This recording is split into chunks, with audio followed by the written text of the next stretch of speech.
This clip is brought to you by SaveWithConrad.com.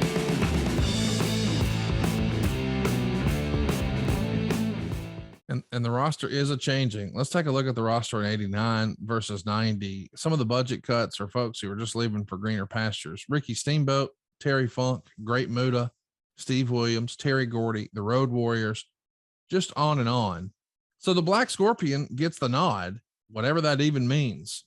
I'm not suggesting that Sting was maybe a political animal, but I am trying to wonder, does he ever raise his hand and say, "Hey, the Black Scorpion, what is that? Are you kidding me? What are we doing?" I think we all did. Yeah.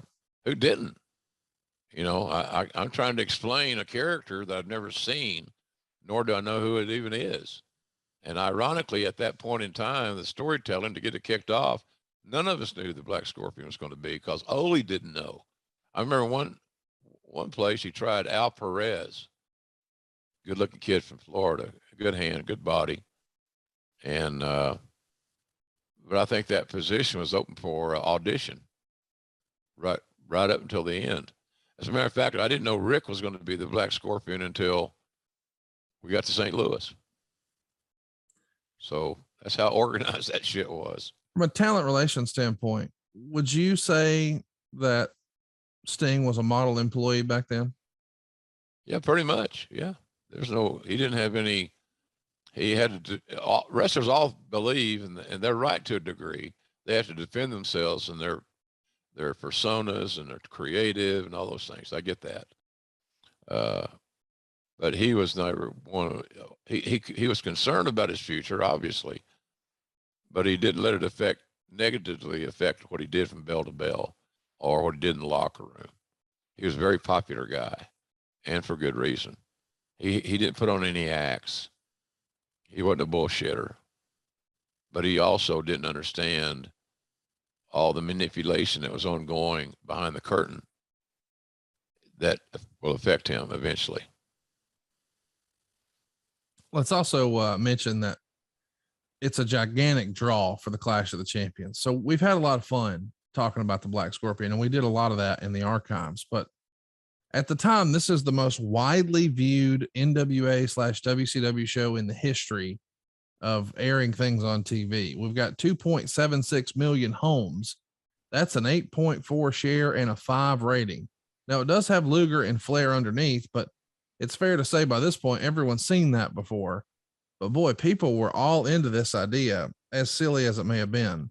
Were you surprised when that rating came in? Yeah, happily surprised. We got to breathe. We got to exhale for a little while.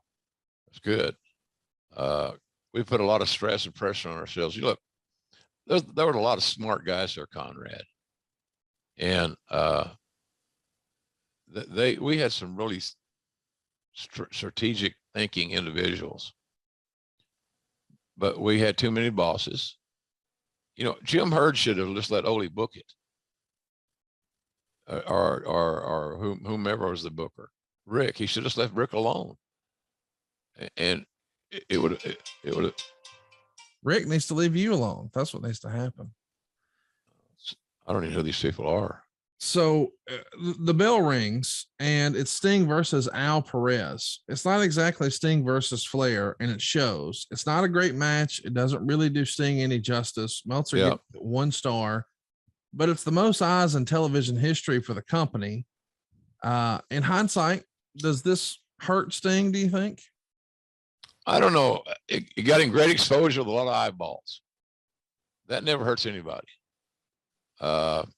Unless you go out there and have a complete, utterly embarrassing stinker.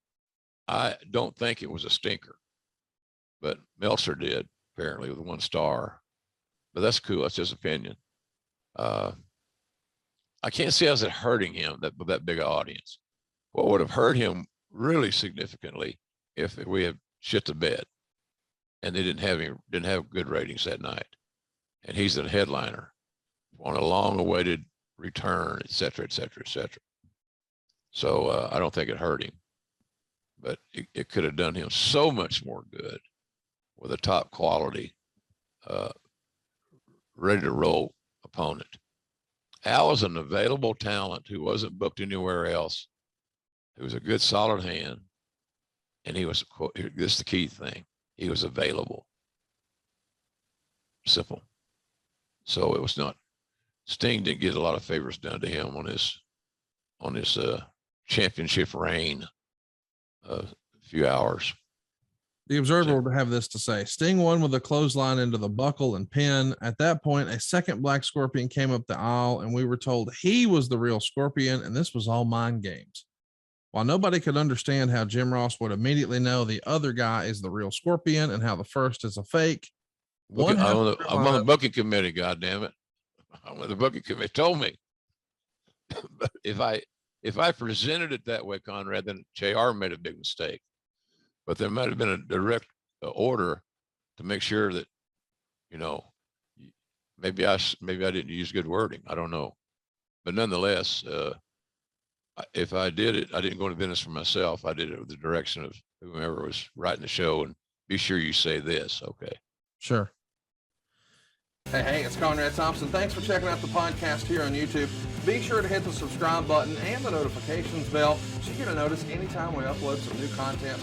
And go save yourself some money right now. If you're in a 30-year loan or you have credit card debt, it's not a matter of if I can save you money. It's a matter of how much. Find out right now for free at SaveWithConrad.com.